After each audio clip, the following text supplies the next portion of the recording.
Shalom saudara, hai, apa kabar? Saya percaya kita semua pasti diberkati. Amin. Siap menerima berkat Allah? Tundukkan kepala sebelum kita menikmati firman Tuhan. Sampaikan isi hatimu Bapak.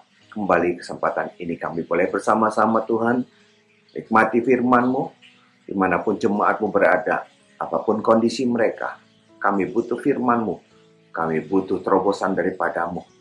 Bicara melalui hamba-Mu Tuhan, pakai lidah bibir hamba-Mu, nyatakan kemuliaan-Mu, kuatkan mereka yang lemah, lepaskan yang terikat, sembuhkan yang sakit. Di dalam nama Yesus kami siapkan hati kami. Haleluya. Semua yang siap diberkati sama-sama katakan amin. Haleluya. Buka bersama dengan saya firman Tuhan.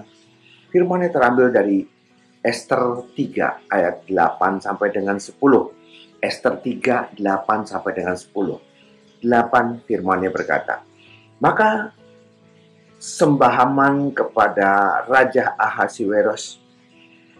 Ada suatu bangsa yang hidup tercerai-berai dan terasing di antara bangsa-bangsa di dalam seluruh daerah kerajaan Tuanku. Dan hukum mereka berlainan dengan hukum segala bangsa, dan hukum raja tidak dilakukan mereka, sehingga tidak patut bagi raja membiarkan mereka leluasa.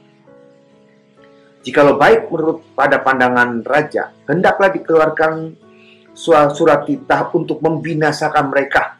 Maka hamba akan menimbang perak 10.000 talenta dan menyerahkannya kepada tangan para pejabat yang bersangkutan supaya mereka memasukkannya ke dalam perbendaharaan raja.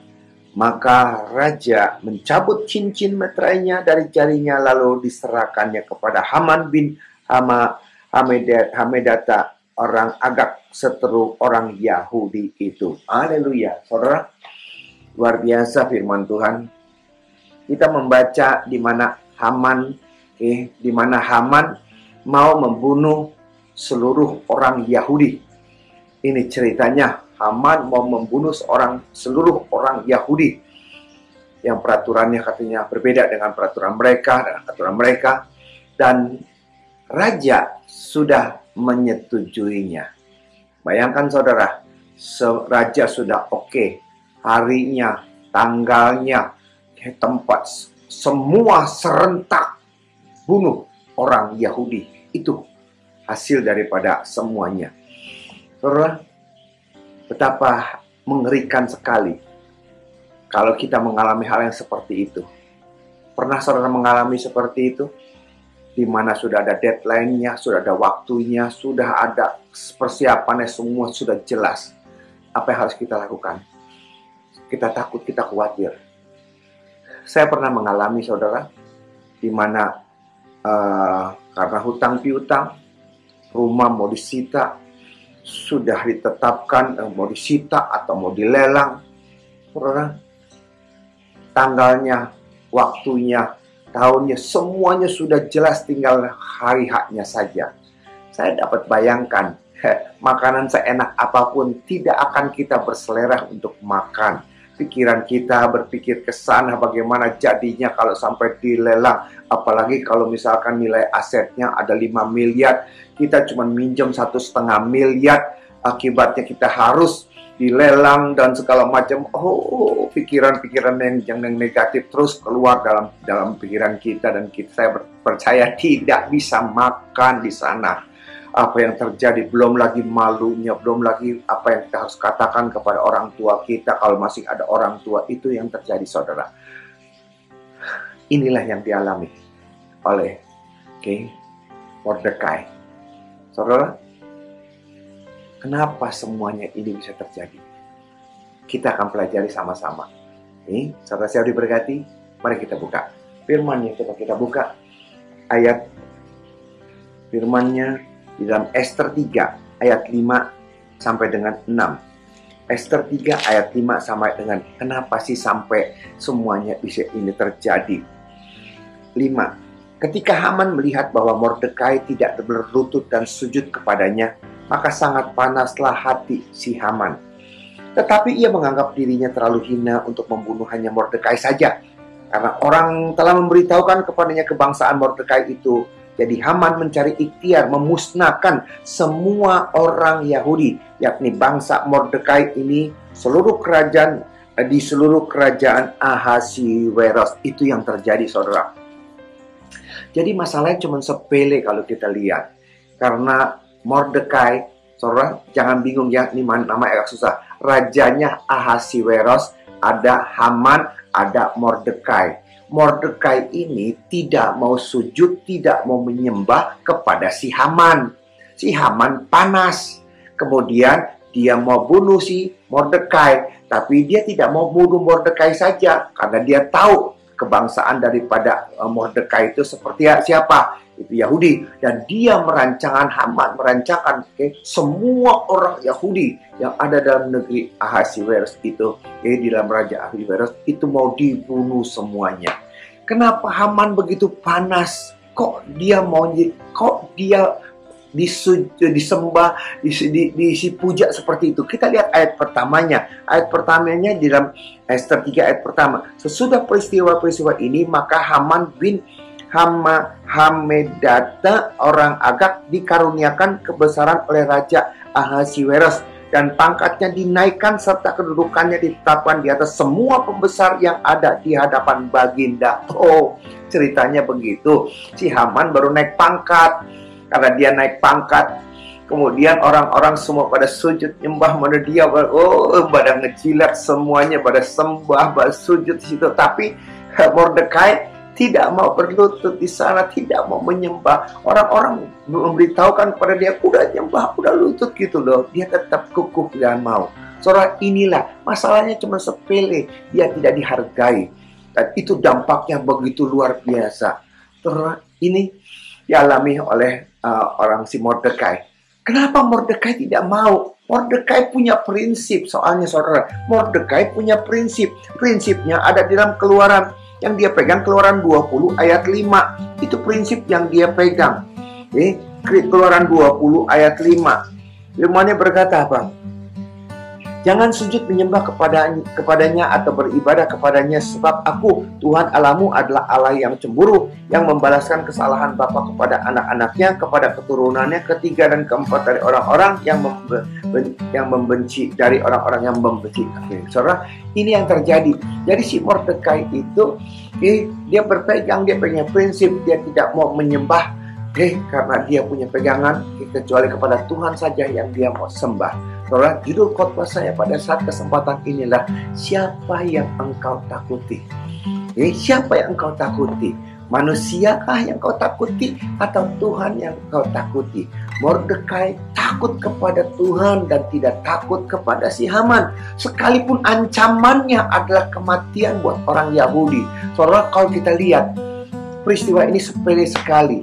Apa susahnya sih cuma menyembah, sujud, walaupun dalam hatinya tidak benar-benar menyembah, walaupun dalam hatinya yang keluar persungutan, yang keluar perkataan, yang keluar percaci maki, kan dia tidak tahu, udah sujud aja.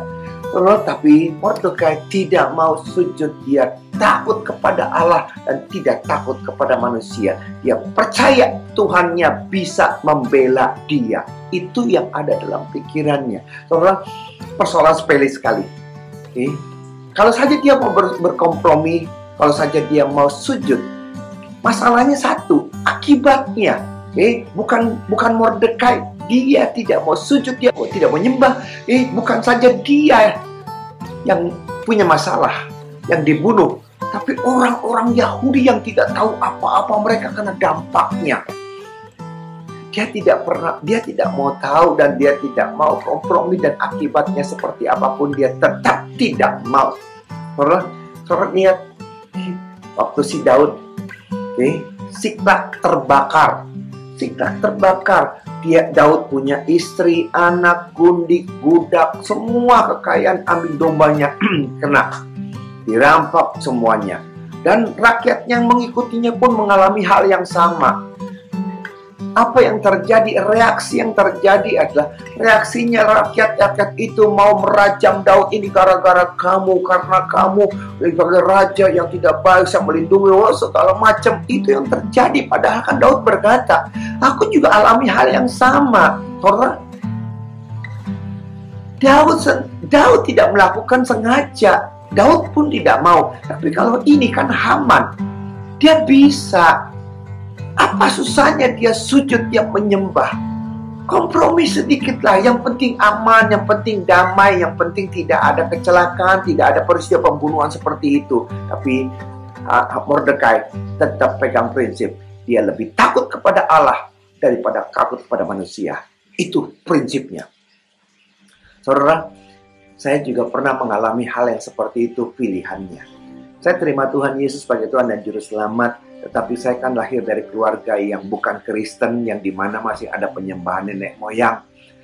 Suatu saat, saudara, saya melakukan seperti itu. Saya merasa terus dikejar-kejar ada perasaan bersalah. Dikejar-kejar perasaan bersalah adalah seperti ini, saudara. Saya di gereja sebagai koordinator. Di gereja kita memuji, menyembah Tuhan. Setan dikalahkan, setan kita injak. Oh, kita menang. Oh, kita luar biasa. Tapi begitu pulang, saya kompromi. Saya ikut peraturan-peraturan di dalam rumah tangga keluarga besar Mama. Sampai suatu saat, terus firman Tuhan mengejar saya. Saudara, yang terjadi adalah saya harus ambil keputusan. Kenapa? Karena saya terus dikejar-kejar oleh firman Tuhan di dalam Matius 10. Kita lihat firman Tuhan di dalam Matius 10. Matius 10 ayat 34. Ini firman yang terus-terus mengejar saya. Jangan kamu menyangka bahwa aku datang untuk membawa damai di atas bumi. Aku datang bukan membawa damai, melainkan pedang. Sebab aku datang untuk memisahkan orang dari ayahnya, anak perempuan dari ibunya, menantu perempuan dari ibu mertuanya, dan musuh orang ialah orang-orang seisi rumahnya. Ini ayat yang terus mengejar-ngejar saya dan berkata, oh iya benar juga ini firman, iya benar juga ini firman Tuhan. Kenapa? Karena saya merasa saya di gereja begitu luar biasa, kisah di gereja begitu luar biasa, tetapi begitu saya pulang kok saya jadi pecundang. Saya tetap menyembah berhala. Sampai suatu saat orang tua saya berkata, minggu depan ya, hari Kamis, sembahyang buat papa lu. Saya berkata, iya. Nah, disinilah saya pulang di rumah.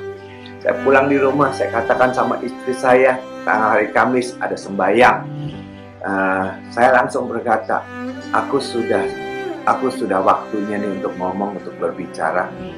Karena rasanya tidak enak melayani dua di gereja kita seperti orang yang luar biasa, tapi begitu ke rumah kita kok jadi dipermalukan seperti ini, masih kompromi, masih nyembah ini.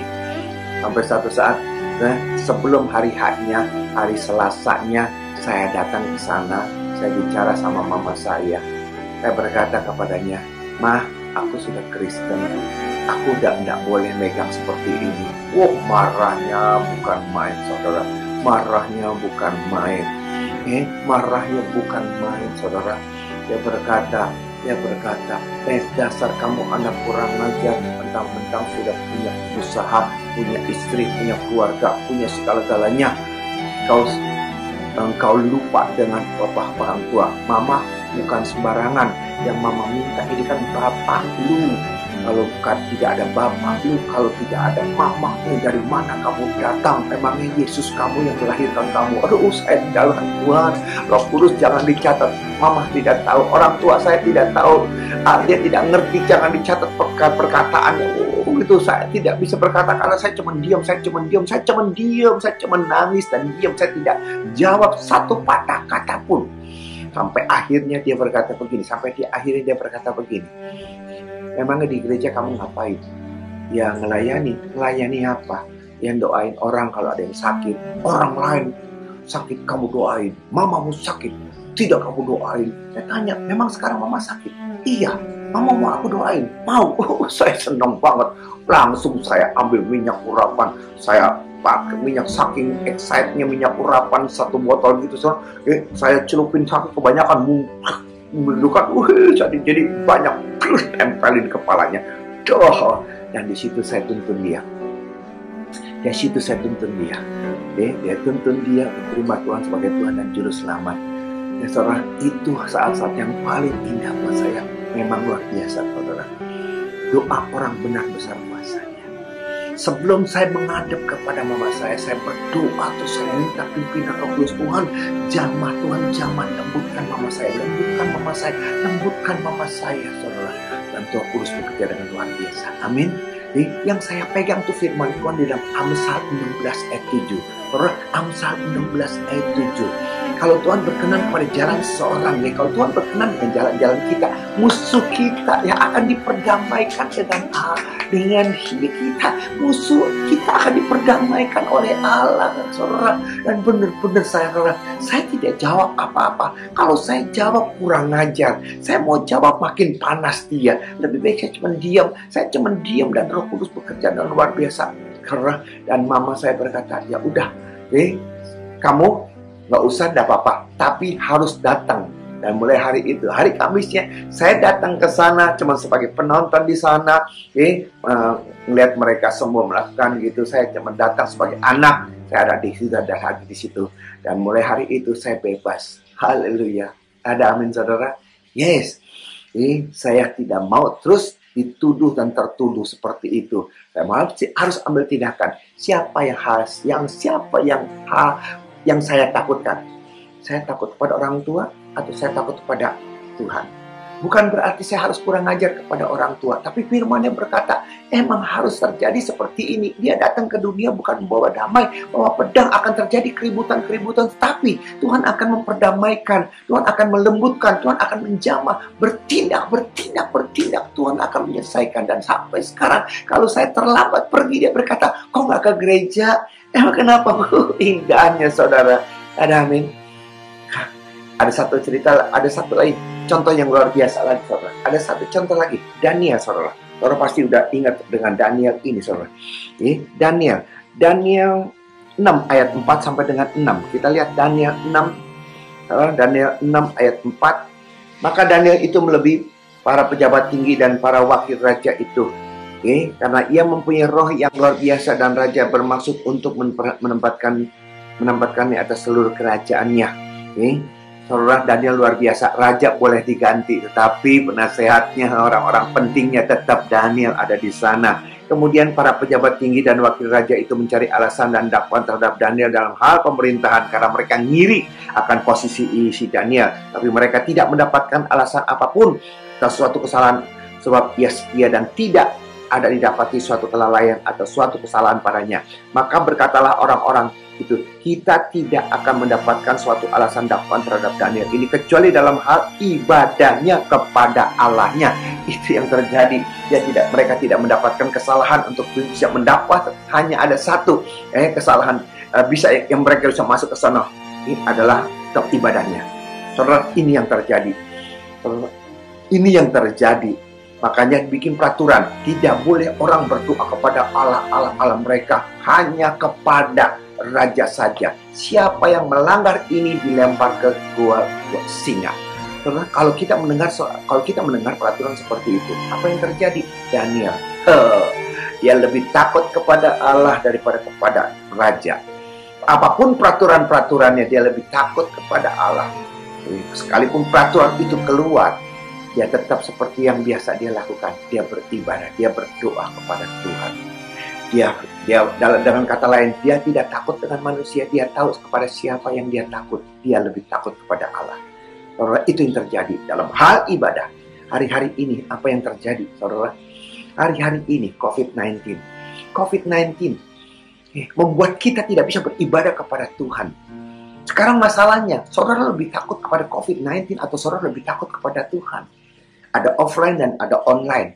Sering jemaat berkata, aku tidak bisa berdoa, aku tidak bisa memuji menyembah Tuhan secara online. Saya berkata gini, kamu beribadah online nggak bisa, kenapa? Ya kamu nggak bisa konsentrasi. Coba kamu atur. Kamu waktu ibadah online, apakah kamu sudah mandi dulu? Apakah kamu sudah pakai baju yang sopan dulu? Apakah kamu sudah mempersiapkan diri pada ruangan yang tertentu? Apakah handphone mesti dimatikan? Dan waktu seperti itu adalah waktu khusus untuk kamu datang beribadah kepada Tuhan. Seringkali waktu ibadah kita di rumah. Tapi kita tidak menghargai dia. Kita tidak takut sama dia. Kita berharap dia hadir. Kita berharap dia memberkati kita. Tapi kita tidak sungguh-sungguh mengharapkan dia ada di sana. Contohnya dari sikap kita. Kita ibadah, kita tidak mandi dulu. Kita pakai baju-baju sembarangan. Bahkan lagi ibadah kita sambil makan. Ibadah sambil kita bercanda. Sambil ibadah kita sering keluar masuk. Buka pintu kencing ke sana kemana, keluar segala macam. Nah, kita tidak bisa duduk terus di sana. Kita berharap kita berjumpa dengan Tuhan dalam ibadah. Tetapi kenyataannya, kita sepertinya tidak menghargai dia. Kita tidak merasa dia ada di sana. Saudara, offline, online, tetap sama. Sikap kita. Apakah kau menghargai dia? Apakah kau takut sama dia? Itu yang terjadi. Itu online. Bagaimana dengan offline? Secara tatap muka. Berapa banyak orang yang tidak datang ke ibadah karena mereka berkata takut COVID-19. Siapa sih yang sebenarnya engkau takuti? Siapa yang sebenarnya engkau takuti? Takut dengan COVID-19? Kalau protokol semua syarat seperti itu sudah kita lakukan. Dan kita percaya kepada Tuhan. Dia pasti melindungi kita. Dia pasti menjaga kita. Berapa banyak orang mulutnya berkata masih ada COVID. Mereka masih takut ibadah. Tapi kenyataannya mereka pergi ke mall. Mereka pergi jalan-jalan. Saudara, bahkan kemarin waktu saya diundang untuk makan pergi, ada restoran saudara, di BSD baru buka. All you can eat. Itu penuh orang di sana. Penuh orang di sana. Makan pun jaraknya udah penuh aja di sana. Mereka tidak takut makan di sana. Ke restoran mereka berani. Makan bersama mereka berani. Bertemu dengan orang mereka berani. Tapi ibadah mereka tidak berani. Siapa sebenarnya yang kau takutkan? COVID-19 yang kau takutkan? Atau diri saudara sendiri yang kau takutkan? Atau Tuhan yang kau takutkan? Saudara yang kasih Tuhan, kemarin waktu saya pergi diundang makan, saya lihat di sana all you can eat memang saudara. Begitu banyak orang yang datang berkunjung. Siapapun yang makan diberikan batasan waktu 1,5 jam. Kalau saudara terlambat datang atau saudara datang dan belum booking dulu, paling sedikit saudara akan tunggu 1/2 jam atau 1 jam. Tapi orang antusias untuk datang di sana dan mencobai masakan itu. Sampai saya berpikir begini, untuk pergi datang ke gereja, mereka tawar-tawar, ada COVID. Tapi kalau ke restoran, mereka tuh mau ngantri itu. Nunggu berapa lama. Saya lihat makan berapa di meja semuanya. Mereka tuh berani tuh. Di mall penuh. Waktu kemarin ini Pantai Indah Kapuk penuh luar biasa sampai ditutup. Begitu luar biasa, tapi di gereja sepi. Apa sih yang terjadi? Itulah yang terjadi saudara. Kalau kita datang ke gereja, apakah kita tidak yakin kalau Tuhan bisa melindungi, menjaga kita? Kalau sampai kita nggak yakin dia bisa menyertai kita, saya malah jadi ragu. Apakah kita mati, masuk ke surga? Kalau masalah COVID aja Tuhan tidak bisa melindungi, menjaga kita, bagaimana kita yakin kalau kita mati masuk ke surga? Saudara, siapa yang kau takutkan?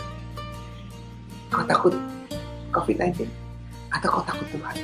Kalau kau takut Tuhan, apapun perintahnya, kita akan. Pemerintah sudah memberikan supaya kita datang beribadah di sana. Tapi kenyataannya, itu yang terjadi. Oleh karena itu, hari ini menjadi peringatan buat setiap kita di sini. Tanya pada diri kita sendiri, siapa yang kita lebih takutkan? COVID-19 yang lebih kita takutkan? Atau Tuhan yang kita lebih takutkan? Ambil sikap. Jangan kompromi. Tundukkan kepala kita berdoa. Terima kasih Bapa. Firman-Mu dengan indah mengajar kepada setiap kami. Firman-Mu dengan indah mengingatkan kepada setiap kami. Pentingnya Tuhan mengambil satu keputusan yang benar. Siapa sebenarnya yang harus kami takuti? Perintah-Mu Tuhan, atau sakit penyakit, atau COVID-19. Mampukan jemaat-Mu untuk mengambil sikap yang benar, tidak kompromi. Di dalam nama Yesus Terima kasih, berkati jemaatmu dimanapun mereka berada, berikan kekuatan hikmatmu terus menyertai usaha pekerjaan rumah tangga mereka, diberkati luar biasa. Berkati negara kami, Presiden, Wakil Presiden, Gubernur, Dokter, Suster, dan semua jajaran Tuhan yang terendah. Biar kami percaya Tuhan, penyertaan-Mu ada menyertai yang berkati negara kami, lindungi, jaga, tutup, bungkus. Dengan kuasa darah-Mu, pulihkan ekonomi negara kami, nama Tuhan dimuliakan. Terima kasih Bapak, kami serahkan jemaat ke dalam tangan-Mu, dan kami berdoa ucap syukur, haleluya, amin. Demikian saudara, firman Tuhan, saya percaya kita semua diberkati. Ada amin. Shalom, sampai jumpa sesi yang berikutnya. Tuhan Yesus berkati. Shalom.